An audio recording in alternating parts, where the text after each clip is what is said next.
Are you a jukebox musical fan? Do you like musicals where you know the words to every single song before you've even seen it?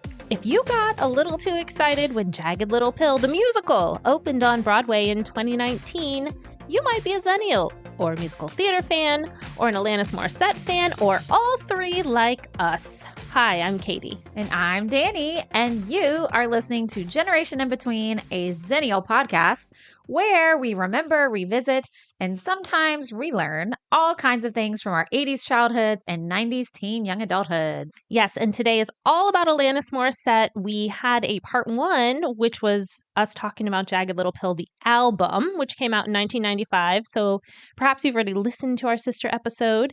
If not, that's okay. You can listen to this one first and then go on back, but definitely take a listen to that.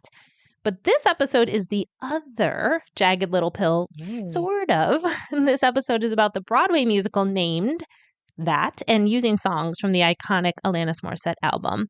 So, Danny, have you seen this musical? No, I am so bummed when it came here this past spring, which you're going to talk about.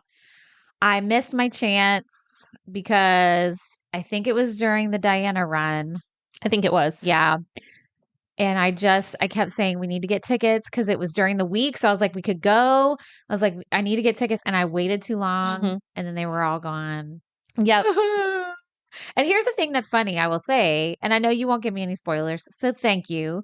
I am super weird with musicals. I will not listen to a musical soundtrack in its entirety until I've seen the show. Now I'll listen to songs here and there, but I will not listen to all of it because I want to see the music as it was intended to be seen, if that makes sense.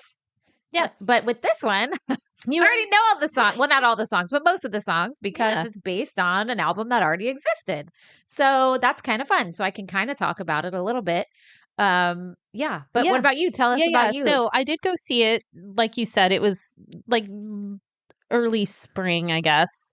And it was during the week. My husband and I went because he's getting to be more of a musical theater fan by necessity. Yeah. Because he has to go see a show every month at least that his family is involved in. And you know, he's become a big volunteer at our local theater, the Henniger, and he enjoys doing that. So he's getting there. Yay. But usually if I am paying to go see something at Dr. Phillips or whatever, I don't necessarily take him. I might go with a friend or some of my kids. That being said, he has seen a lot of things there now that I think about it. Yeah. But him and I were like, let's go see this because he loves the album. I love the album.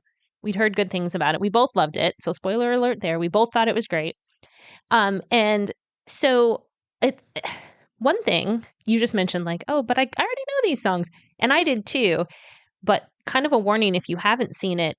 If you're going thinking this is going to be fun, this is going to be like a little concert sing-along situation, it is not. No. And I figured that. I mean, the album's heavy and it's powerful and angry. We talk about that in the other episode. I figured it, and I've read a little bit about, and you and I have chatted. But yeah. And so I saw this quote when I was doing my research from the Hollywood Reporter. And this is from 2019 when it opened. And they described the musical as electrifying, visceral, and stunning. Jagged Little Pill takes a stand against complacency. Yes. I mean, same could be said about the album, honestly. Totally. Exact sentence. Totally. And I feel like what was crazy to me, like not in a bad way, because I absolutely loved it, but I felt so vulnerable watching it. Because if you're listening to Jagged Little Pill as a teenager or present day or whatever, you can kind of like process it on your own. In your room, in your car, but I'm like surrounded by all these people and having experiences, which, you know, that's what's great about live theater, of course. Of course. But I definitely, I would say had a hard time with this musical. And I even said, I don't know that I could see it again. I would like live. Right. I've listened to the album and like all that, the musical album. Unless I was going with like a friend and I wanted to like experience it with them or be there for them or my daughters or something like that, then I would. But just like my husband and I to be like, let's go see it again. I don't think I could. And I get that because I can think of some shows I would probably not. Like Spring Awakening was such a great, powerful show. I don't know if I could watch it again. Yeah, true. You know what I mean? Unless I had like a friend in it or whatever. But like otherwise, yeah, same. So let's get into it a little. So what's the deal with Jagged Little Pill musical? Yeah. Right. So I already mentioned it might sound like you are going to see like this concert style musical, but no, that's not what it is. And also, a lot of people think that the musical is a biography style telling the life of Alanis Morissette, which would be super great and interesting, but it's not. No. So, like I think of modern examples. Get on Your Feet is a bio musical about Gloria Estefan. Cher is about Oh my gosh. Cher. Let me tell y'all the Cher show. I saw that in New York. Amazing. It was good. If you ever get a chance to see it when it's on tour, go see it. The costumes. They replicated her costumes exactly. Wow. It's so good. And wow. Anyways. And that's neither here nor there. Was it Carol? Oh my God, I can't think. The Beautiful musical. Oh yeah, Carole King. Carole King. Why couldn't I think of her last name? That was weird. That's about her. Right. But this is not about Alanis Morissette. Okay. So, and we'll get into like what's surrounding that. But also, it's not just the Jagged Little Pill album tracks that are on it. Okay. There's other Alanis songs too, such as Hands Clean, That I Would Be Good, which I absolutely love that song. Uninvited, which was from the City of Angels soundtrack, and Thank You. Love. Those are all in the musical as well. So it's mostly Jagged Little Pill. Okay. But because of the benefit of time and her having a bigger collection, they were able to include more things in there. So the play itself was written by Diablo Cody. She won an Oscar for Juno. Yeah, which is very, very Xennial too. I love that movie. The line I always say from that movie is when she's like talking to her stepmom. And she, sorry, I'm like making myself laugh.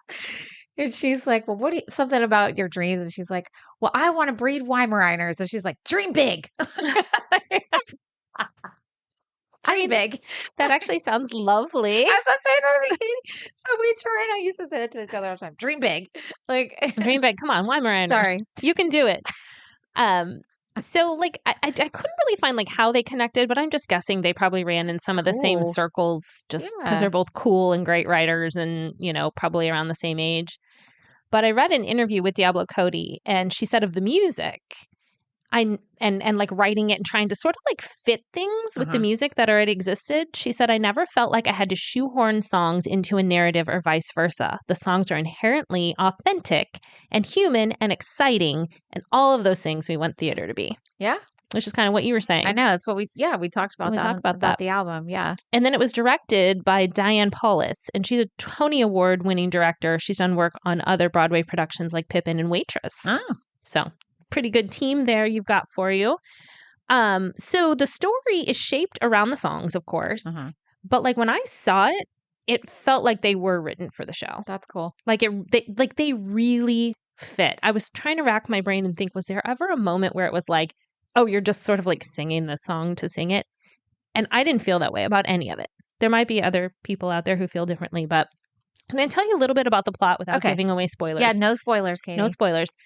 So it centers around this fictional family, the Healy family, who live in Connecticut. And there's the dad, Steve, the mom, Mary Jane, or MJ. And then they've got this like golden boy son who's just been accepted to Harvard. And then they have an adopted black daughter named Frankie. Okay. So MJ is like trying to just hold up this facade of the family, but she's addicted to painkillers. And as the show goes on, it kind of spins out of control. Her relationship with her husband is estranged. He's never home. He's working all the time. Then Frankie, who's a teenager, she's dealing with her own racial identity crisis. And then there's like a love triangle with like her best friend and her who are like in a relationship. But then there's this new boy she's attracted to. So there's all sorts of things going on with that. And then Nick witnesses a crime, which I won't say exactly what it is because I think you need to experience that in the show. I think I know what it is, though. Probably. I accidentally read about it. Okay. But that's okay. We won't say it for the listeners. Yeah. We won't say it. So it's something he sees and doesn't intervene in. And then it ends up spiraling and sending him into the depths of guilt and really questioning, like, why didn't I do more? So that's it in a nutshell. Okay. And of course, we have some sort of resolution to all of these things at the end. And I really liked, again, not spoiling anything, but I liked how it wasn't like a happy ending tied up with a bow. Okay. But it was a hopeful ending. Okay.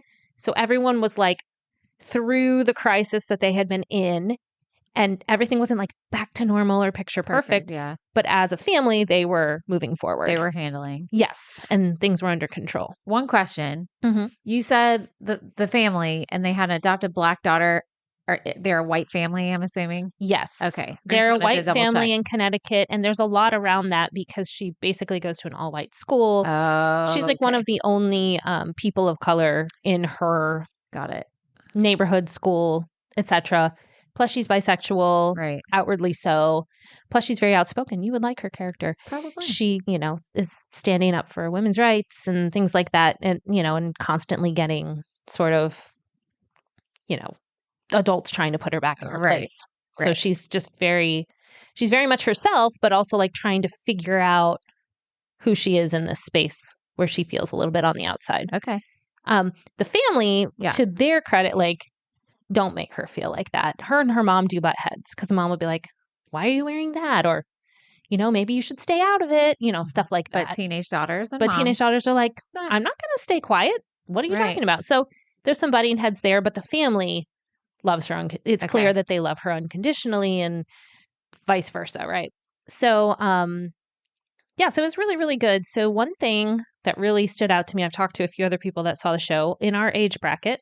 Oh, yes. Middle-aged ladies. Middle-aged ladies is what I'm hinting at, who are in musical theater. This character of MJ, the mom, she's probably mid-40s, I would guess. They may say her age at some point. I have no idea. And she's just so nuanced of a character. Yeah. I think even like setting her up to be this sort of like high-strung white Connecticut lady who adopted, a black daughter, blah, blah, blah. Even that would be too on the surface. And that's on the surface. Yeah. And you could leave it at that and people would be like, oh, what a groundbreaking character. But there's so much more. Yeah. Like you can see, and of course the actress who I saw play the role was amazing, so that's helpful. But they did a good job writing it where I almost felt like she was the main character. Is she not? I think she is. Are they all? It's supposed to kind of be all their stories. Whole family as main characters. Yeah. Okay, got it. But you really see her going through it, and her story is intertwined with everyone else's, whereas everyone else's might be a little more isolated.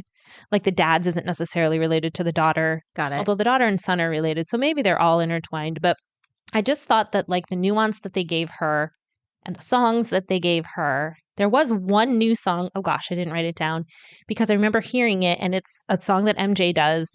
And she's kind of like going through her day in slow motion in the song. So she's like at a spin class, and then she's going to pick up her prescription, and they don't want to give her prescription because she shouldn't be getting it. So then she goes to a different pharmacy trying to get the same prescription. And she's singing this song this whole time. And I remember listening to it and being like, I don't recognize that one. And then when I looked it up, it was written for the show. Okay. I can't remember the name of it. It's on the cast album. Is that the only one? Is there just That's one? the only one. Okay. The rest are songs already in her catalog. And I just appreciated the representation and that she wasn't just like a flat character either. Right. It was like, we're going to make her the lead, but also we're going to give her all these levels. And she was funny. Yeah. She was serious. She had songs that were all to herself. And you could really just feel the pressure of all the things. So I just thought that they did a good job with it. There was one scene where I'll just say she's having addiction troubles. And they have a body double come in. And this particular person was an amazing dancer. And they're almost like the scene, if you've seen it, you know what I'm talking about. It's like a couch and the two of them, and that's it. And this dancer is sort of like acting like the addiction. Oh, wow. And so she's like sliding on and off the couch and like doing these crazy things with her body and flexibility and like popping up and popping down and just very chaotic while the actress herself is like there singing. And it was like, I was like, wow. That like just shook me. Yeah. Like you could just see as she's like standing there, the actress singing, all this stuff going on in her brain, in her body, like whatever. So I thought that was really, really great. So that's it in a nutshell for as far as the plot. So I kept looking into like, well, where did this idea even come from? Right. Like, obviously it's not a super fresh idea to be like, let's take popular songs and make a musical. Like that's a thing, and especially a thing right now. But I guess about a decade before it came out, so 2009, Morissette was approached by some Broadway producers And she said, I thought this was interesting. She was less concerned with tarnishing the album's place in music history than some might assume. So what that means is, right, like she wasn't like, oh, I don't know, do I want my album on stage? Like, oh, it's like so great by itself. She was like, this is her quote. She says, I'm not that worried about legacy. I feel like people put so much pressure on themselves for what they leave behind. Meaning like it can live on and it can have a new, fresh whatever. And it's okay. It can just do its thing. It can just do its thing. But she did have some boundaries. She didn't want it to feel like a jukebox musical that just put her songs in with no meaning. Right. Which makes sense because that was such a powerful, like personal album for her. It was from her diary, as we spoke about on our other episodes. That makes sense. Right. So she was like, don't just put it in there because like, oh, people will love this song. Right. It has to, and I've taken some courses and stuff on writing musicals. And a quote I read once was, you put a song in a musical when you have to. Like the character cannot express it any other way. Yeah. And not because it's like, oh, it's a good song, let's pop it in. And, that does happen sometimes. Right. Oh, sure. And some of those songs people really like. Yeah. But the core of that should be that is driving the story forward. Right. Well, and that's kind of like the premise of musical theater, right? Or even movie musicals is that you're singing, the characters are singing their innermost thoughts, right? Yes. That's kind of like the whole gist of it. So like a song is great, but like the big songs, the big ones that we love so much are that exact thing. So I get it. I can understand why she's like, please make sure you do me right. Yeah. Ta-da. Yeah. Yeah. So she did say, like, of the writer and the producers, she wanted to make sure that the show shared her artistic values, self-expression, connection, and activism. Which, having seen it checks off all those boxes. And then I found this quote where she said, unless they could meld all that together and we had the same mission, I wasn't interested. Good for her. So it was like a decade later when she finally connected with that team I told you about, Diablo Cody and Diane Paulus.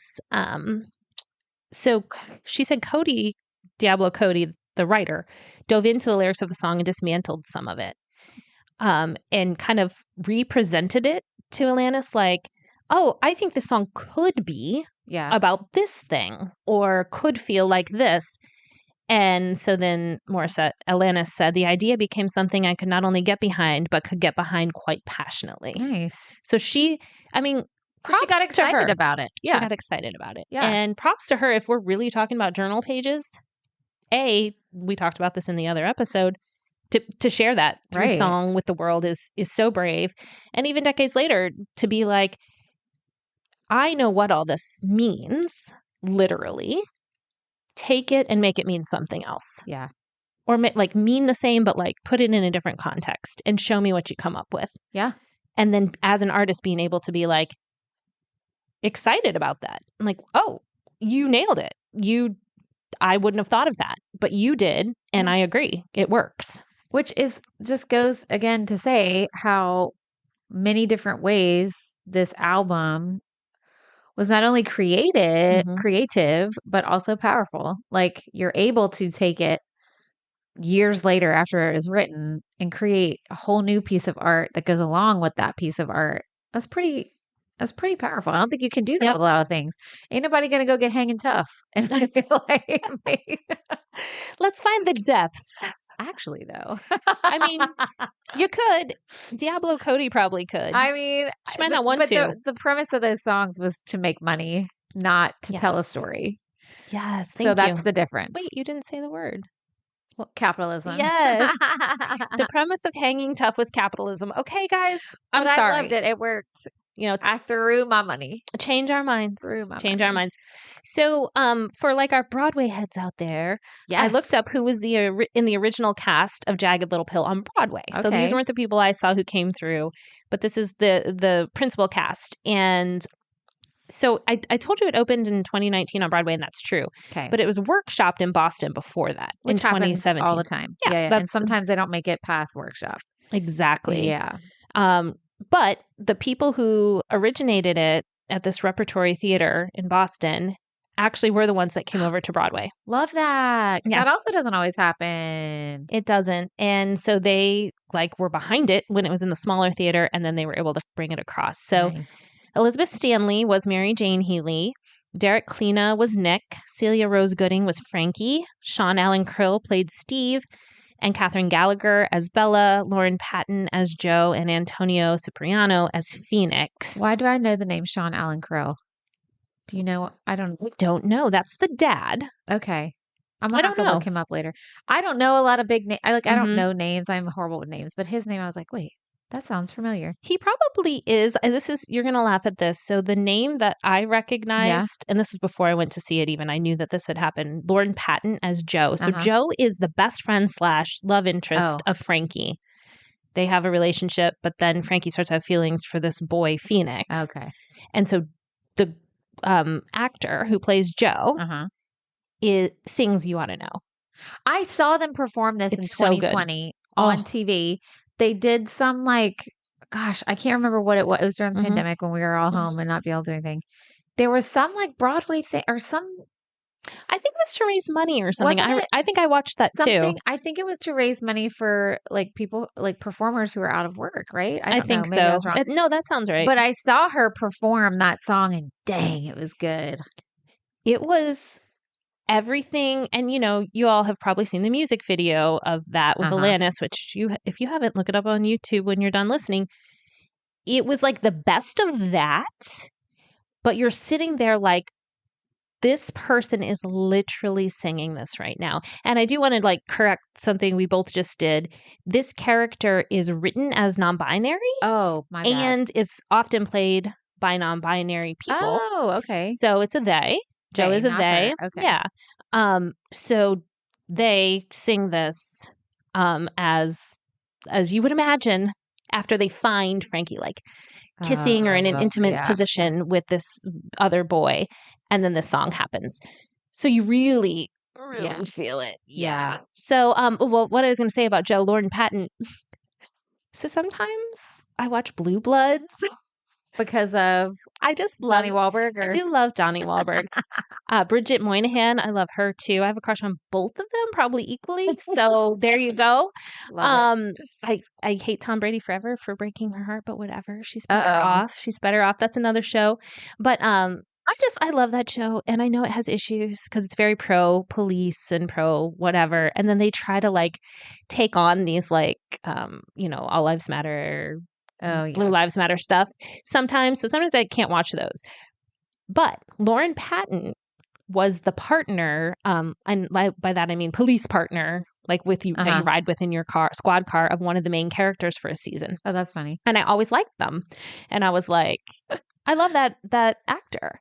And then they were gone, we fought and now I have a new partner. And then I find out that they're in this show. And so it's funny because they're one of the least known of this list, but I was I know who that is. They were on Blue Bloods. And they're probably really like to talk about. Listen, when you're an actor, and I mean, Alex A was just here, who is, our friend that's a film actor. You take whatever job you're given, man. Yeah. It's a rough one. I mean, but she got that exposure, right? Absolutely. Absolutely. So, anyway, that's the original cast. If you know why Danny might know Sean Allen Krill, let us know. I'm gonna Google him. She can look him up too. After we're done. The guy that I saw, which wasn't Sean Allen Krill, he was your typical middle-aged white guy from Connecticut look. He gets to sing Mary Jane. Ooh. Because he's kind of singing it to his wife. Yeah. And it was great. Yeah, I bet. That was his only singing moment in the show, and it was so good. So some other things I looked up. You know me, I love my little numbers. I know. Let's hear it. Awards. This musical is nominated for 15 Holy Tony cow. Awards. 15. But it only won 2, but 2's good. Diablo Cody won for Best Book of a Musical, and Lauren Patton, Blue Bloods, won for Best Performance by a Featured Actress in a Musical. Wow. So Diablo Cody also won an Oscar too. Yeah. So they've won an Oscar and a Tony that we know of. Now you just need a Grammy to be, what is it called when you get an EGAT. Yeah. Emmy. Oh, she'll need an Emmy. Okay, Emmy, Diablo, Grammy. we're ready. There you go. And then the cast recording for it won a Grammy Award for Best Musical Theater Album. So that was cool. It was adapted into a novel. Oh. Since it's a whole different story than the album by itself after the Broadway show was successful. So you can go out and read it. Jagged Little Pill, the novel. You can read it. And then I thought this was so cool. Imagine being an actor and this happening to you. Alanis Morissette gave each cast member a gold necklace with a Jagged Little Pill on it as a gift. So cool. Isn't that amazing? That's so thoughtful too. I know. And I just feel like that's so special. And we talked about this on the last episode, but I'm going to loop back to it just in case people are listening to this first. A lot of the younger people in this cast were not alive in 1995. Okay. So they weren't around when the album came out. That isn't to say they didn't know who Alanis Morissette was or they'd never heard any of these songs, because I'm sure that they had, whether it was their parents or just pop culture, movies or whatever. But they were tasked with sitting down and listening to the whole album, beginning to end. And maybe even they stuck around for the secret song. I know. I was going to say, is the secret song in the show? No. Ah, dang. It's not. So a lot of them said after they listened to it, this is modern. Like, this could have come out yesterday. Which is awesome and also not. Yeah. That we're still having the same relevance. True. With some of the same issues that she speaks about. Yeah, that's a great point. There was a lot of, definitely what we talked about on our last episode that you brought up, a lot of hypocrisy with organized religion does come out in the musical. A lot around women's rights, the Me Too movement, and also just how women are perceived. And I thought what they did a really good job of, but it was difficult to watch, but they did it well. So I think it was meant to make you uncomfortable, is the things that the mom, Mary Jane, would say about things you're wearing. Yes. Well, you can't get super drunk and not expect something like that to happen. Things like that. And you're sitting there like crawling in your skin, but you're also like, I have heard people say that. People still say that. Mm-hmm. I've thought that maybe at some point in my life. You've said it yourself. Yeah. And so it did make you really sit with that, but you never hated her. And that's what they also did really well. You were never like, oh God, like she's the worst. Boo. Like, because you already knew she was going through things. And it was more like meeting people where they're at. And then of course she has some personal growth during the musical and her views are changing and etc. And you can kind of meet her there and be like almost rooting for her to grow and develop and obviously break her addiction. Right. Like want the best for her, even though she's saying these things that are terrible. Well, I mean, and you're a product of what you're taught. So if society has taught you this, like it takes a lot of intention to undo that kind of damage that you absorb, whether it's in a church setting or just living your life reading a magazine, watching TV, listening to music. I mean, you're taught these things. It's like excuse me. Whoa, that was a weird hairball moment. You do love cats. Maybe you are a cat. That was weird. Now I lost my thought because my throat did a jump. But you have it's a conscious undoing of these biases, stereotypes, thoughts that you're given. Sometimes you don't even realize that you've fallen into the trap of thinking XYZ. Yeah, absolutely. Yeah. And I thought they did a great job of that. Even like there was this scene, again, it's not really a spoiler, where Mary Jane, the mom, is at like the coffee shop and two of her friends who look just like her and are in her age and income bracket come in to get a coffee. And they're talking about how her son just got into Harvard and like praising her. And then they say something about like basically praising her for the adoption of her daughter. Like, even though it's been however many years, but they're like, oh, that was just so wonderful of you to save her from her circumstances. No. But people think that and say that. I've heard people say that. No shade on adoptive families who have adopted children from, situations that weren't the best and giving them a safe place to be. But this idea that if you have more money, if you're white, if you're at the zip code, you can provide a better life for a child automatically in the savior complex. That hit me, that scene. And thankfully, and this is one of the moments that you really like Mary Jane, because she basically shuts him down. And she's like, oh, you mean like my daughter who I love, like who's literally part of my family and like we can't imagine life without her? Like you're saying like good for me for like putting up with all this or, whatever. Yeah. And she kind of shuts them down and doesn't make herself a savior. Yeah. She's like, no, that's not what I want to be. Yeah. You know, and so even little things like that throughout it where you're like, oh gosh, yeah, I've always thought that, or you hear that a lot or whatever. So anyway, it was very, very good. Hopefully, I would imagine it'll have another national tour soon. Better. A lot of these really popular ones, like the Hades Towns and all that, they're touring a lot. Mean Girls, Waitress. Yeah. So hopefully this is one that comes back in another year or two. So that is Jagged Little Pill, the musical. Yay. What do you think? Do you still want to see it? Yeah, I'm still regretting it. I'm so mad at myself. I hate it when you have missed opportunities. Mm-hmm. And it was just because I could not get my life together in time to get the tickets, and then it was too late. That means you'll just get to see it another time when you're not stressed. I know. And you can enjoy it. It's true. And you're not like half asleep trying to watch it. Well, anyway, I hope you all have gotten a chance to see it. If not, definitely listen to the soundtrack on Apple Podcasts or Spotify or wherever, because there's some different things they do with the songs that I think are really, really cool. I won't listen to it till I see it. Unless you're Danny, then don't. But the rest of you, if you feel up to it, should listen, or at least a song or two, and let me know what you think. One other quick thing now that I just thought about songs. The song that really got me was That I Would Be Good. Which is one not on Jagged Little Pill. I've always liked that song. What album is that from? I don't remember this song. Remember. It's the That I Would Be Good even if I lost my nerve. Oh, okay. That one. All right, Katie sang on this one. I sang on the other one. There you go. There we go. You guys, look what you made us do, listeners. I always kind of liked that one, but listening to it in that context, basically the gist of the song is I'm worthy being alive. Yeah. I don't have to be productive. Right. I don't have to win an award. I don't have to be perfect. I can be addicted to things. I can lie. I can be horrible to other people, and I am still worthy of living my life and being a human being. And it's simple in its melody and simple in its delivery of the lines, but seeing it performed like that, I listened to that one a lot when I got home, because I was just like, yeah, I didn't get all those things done, but gosh darn it, I'm good, and it's just, anyway, so I definitely recommend that one too.